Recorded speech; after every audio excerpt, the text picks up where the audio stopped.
रीमा दोनों बच्चों को लेकर सोसाइटी पार्क में दाखिल हुई तो माला आंटी बेंच पर बैठी सुस्ता रही थी। कनी तो आते ही अपने ग्रुप में शामिल हो खेलने लगी थी। बच्चों के पास जाने के लिए मचलते 2 वर्षीय हनी को लेकर रीमा माला आंटी के पास आकर बैठ गई। बहुत दिनों बाद नजर आ रही हो, कहीं बाहर गई थी क्या? हाँ आंटी, ससुराल गई थी। हन्नी उधर नहीं बेटा, गिर जाओगे। देखिए ना आंटी कितना परेशान करने लग गया है। वहां भी मुझे सारा दिन इसके पीछे लगे रहना पड़ता था। सास और जिठानी दोनों हंसती थी मुझ पर। क्यों भला? माला आंटी ने आश्चर्य व्यक्त किया। सासू जी कह रही थी कि हमने तो घर का सारा काम करते हुए 6-6 बच्चे पाल लिए और इनसे एक नहीं संभल रहा। मेरे बच्चे तो इतने सियाने थे कि मैं आंगन धोती थी तो एक एक बच्चे को खुली अलमारी की एक एक ताक में बिठा देती थी। मजाल है जो आंगन सूखने से पहले कोई बच्चा नीचे उतर आए और जमीन पर पांव रख दे। और एक इसके हनी को देखो, एक सेकंड टिक कर बैठता नहीं है। कभी यह खींचेगा कभी वह। जाने क्या खाकर पैदा किया है इसकी माँ ने इसे। रीमा रुआसी हो उठी तो माला आंटी की हंसी फूट पड़ी। इसमें तुम्हारा दोष नहीं है। पहले बच्चे वाकई सीधे होते थे, माता पिता से डरते थे और दबकर भी रहते थे।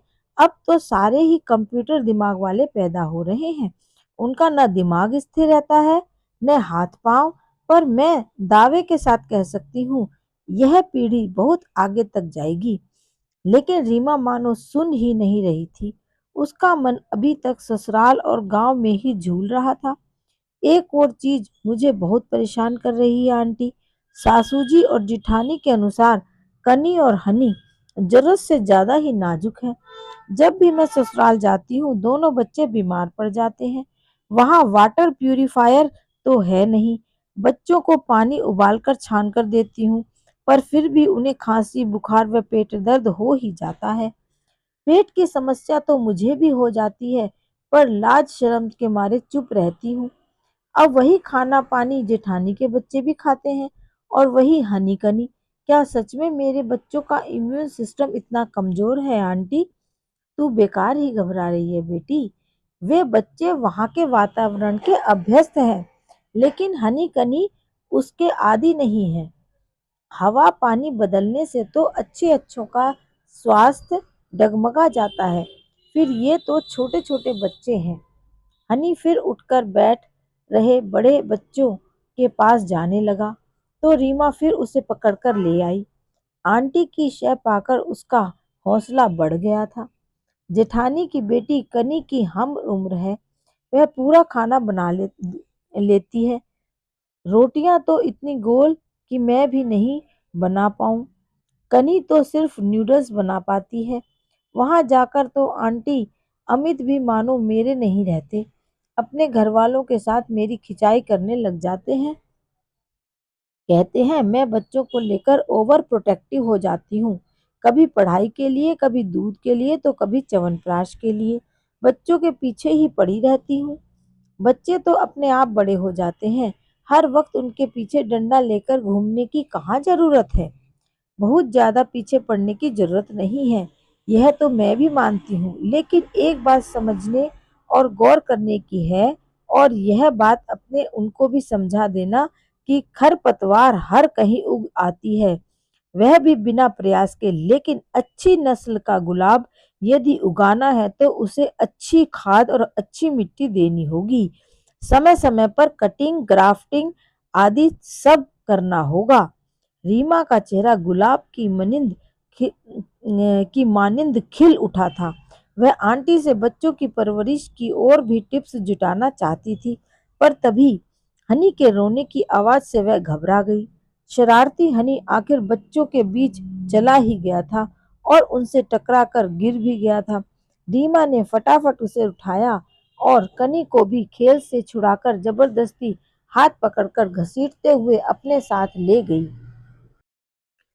माला आंटी उन्हें तब तक जाते निहारती रही जब तक वे उनकी आंखों से ओझल नहीं हो गए।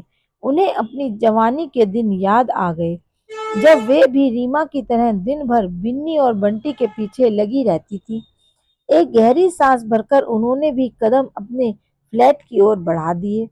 इसके अगले ही दिन की बात है, रिमझिम बारिश हो रही थी।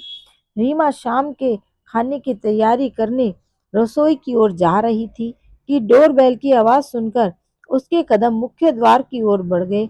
माला आंटी को देखकर वह सुखद आश्चर्य से भर उठी। अजवाइन के पत्तों के पकौड़े बनाए थे, तुम्हारे लिए भी ले आई हूँ। उन्होंने प्लेट आगे बढ़ा दी थी। अरे वाह, ये तो मुझे बहुत पसंद है, लेकिन आप अजवाइन के पत्ते लाई कहाँ से? मुझे तो पूरे मुंबई में नहीं मिले। मैंने अपने घर में उगाए हैं। छोटा सा टेरेस गार्डन है मेरा। कभी फुर्सत में हो तो आना, दिखाऊंगी। बिल्कुल बिल्कुल आंटी, कल छुट्टी है, मैं कल ही आती हूँ। वादे के मुताबिक रीमा अगले ही दिन माला आंटी के यहाँ पहुंच गई थी। बच्चे अपने पापा के संग टीवी देखने में व्यस्त थे, इसलिए रीमा उन्हें लेकर बिल्कुल निश्चिंत थी। माला आंटी उसे लेकर बहुत खुश हुई। उस माला आंटी उसे देखकर बहुत खुश हुई और सीधे टेरेस पर ले गई। पूरा टेरेस छोटे छोटे गमलों और तरह तरह के पौधों से सजा हुआ लहलहा रहा था। इस लुभावने दृश्य ने रीमा का मन मोह लिया। आंटी, मुझे इतना अच्छा लग रहा है यहाँ पर। यह हरियाली दिल को इतना सुकून दे रही है कि मैं आपको बता नहीं सकती। मैं समझ सकती हूँ, घर का यह हिस्सा खुद मेरे दिल को सबसे करीब है। इधर देखो, यह मनी प्लांट, इसे छाया में रखना पड़ता है।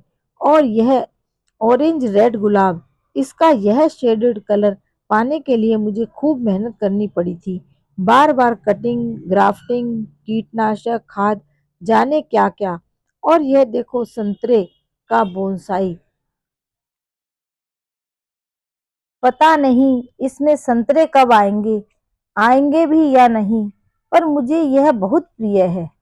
जब इसके पास जाती हूँ तो ऐसा लगता है अपनी छोटी छोटी डालियां फैलाकर यह मुझे बाहों में भर लेना चाहता है।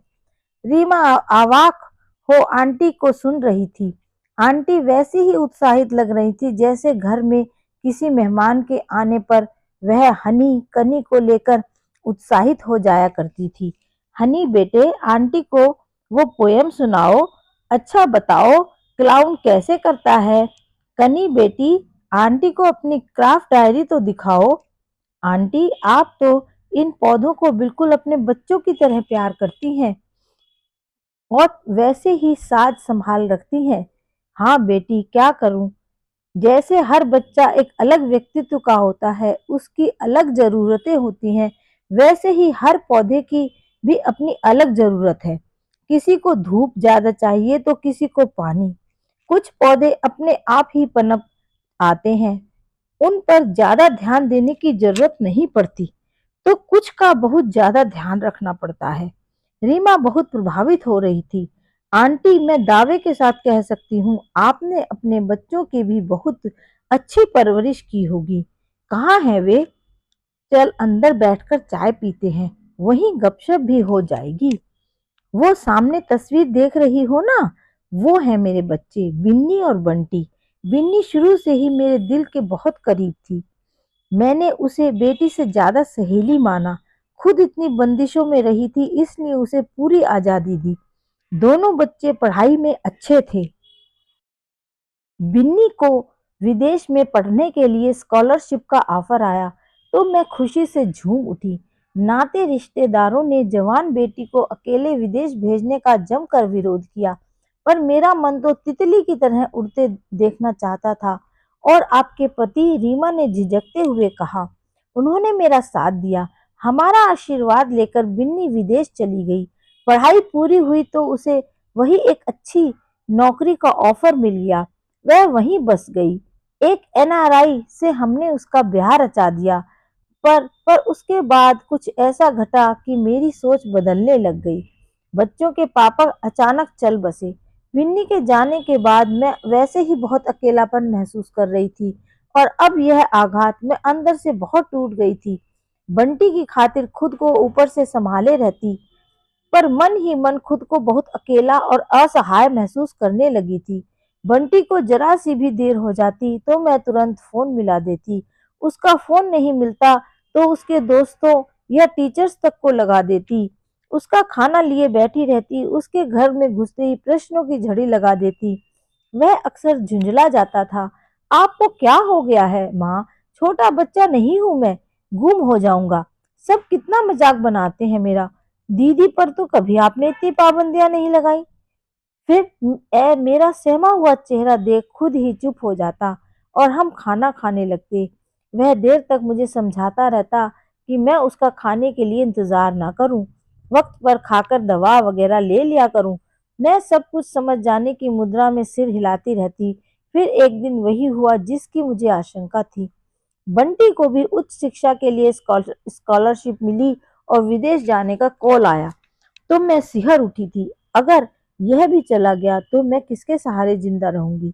और फिर मेरी ही अंतरात्मा मुझे धिक्कारती कि मैं इतनी स्वार्थी कैसे हो गई हूँ। गहरे मानसिक अंतर्द्वंद के बाद मैंने निश्चय कर लिया कि बंटी विदेश जाएगा। दिल खून के आंसू रो रहा था पर मैंने उसे हंसते हुए विदा किया।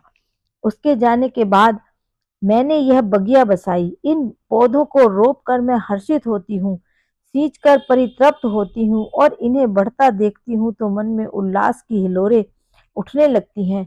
मैं सच कहती हूँ बेटी, मेरे मन में न इनसे फल पाने की इच्छा है, न ही छाया की चाहत। कभी कभी सोचती हूँ हम अपने बच्चों को इसी तरह बिना किसी अपेक्षा के पालें तो जिंदगी कितनी सुकून भरी हो जाए। जरा सोचो, यदि उस दिन मैं बंटी को रोक लेती तो वह कुछ कहता या नहीं, यह मैं नहीं जानती, पर मेरी अंतरात्मा तो मुझे मेरे स्वार्थी हो जाने के लिए मरते दम तक धिक्कारती रहती। वक्त काफी हो गया था। रीमा को बच्चों की चिंता सताने लगी थी। माला आंटी के प्रति श्रद्धा से अभिभूत रीमा ने जाने की आज्ञा मांगी। परवरिश के इस नए अध्याय ने उसे अंदर तक मत डाला था। मंथन अभी जारी ही था कि एक दिन ऑफिस जाते समय रीमा ने ऊपर बालकनी से आंटी को पुकार आंटी की पुकार सुनाई दी। उनके संतरे के बोनसाई में एक फल आया था। हर्षोल्लास से उनका चेहरा दमक रहा था। मैंने तो कल्पना भी नहीं की थी कि इसके फल मुझे देखने और चखने को मिलेंगे। रीमा ने शाम को देखने आने का वादा किया। पूरे रास्ते रीमा यही सोचती रही कि अनअपेक्षित फल सचमुच कितना सुख देता है। उसे चखने का मजा ही कुछ और है। शाम को वादे के मुताबिक मैं आंटी के टेरेस पर हाजिर थी। डाल पर गोल मटोल छोटा सा संतरा वाकई बहुत प्यारा लग रहा था। आंटी ने चहकते हुए बताया कि उन्होंने उसके न जाने कितने फोटो खींच डाले थे और दोनों बच्चों को भेज दिए थे। रीमा कुछ प्रतिक्रिया व्यक्त करे इससे पूर्व आंटी का मोबाइल बज उठा। वे वार्तालाप में संलग्न हो गई। हाँ हाँ बेटा, पर तू कह रहा था। अच्छा ठीक है, मैं इंतजार करूंगी। फोन रखते रखते आंटी की आंखों से आंसू बहने लगे थे। रीमा घबरा उठी। क्या हुआ आंटी, सब ठीक तो है ना? बंटी का फोन आया था, वह इंडिया आ रहा है, यही रहकर जॉब करेगा। पर उस दिन तो मैंने भी यही कहा। कह रहा है कि हाँ जॉब ऑफर था, पर मैंने स्वीकारने की बात कब कही? मैं तो आपको बता रहा था मैं यहाँ सिर्फ पढ़ने आया हूँ। रहूंगा तो मैं अपने देश में ही, सेवा तो मैं अपनी माँ और अपने देश की ही करूंगा। वह आ रहा है हमेशा के लिए, मुझे तो विश्वास ही नहीं हो रहा। भाव विभोर आंटी ने नए नवेले संतरे को चूम लिया।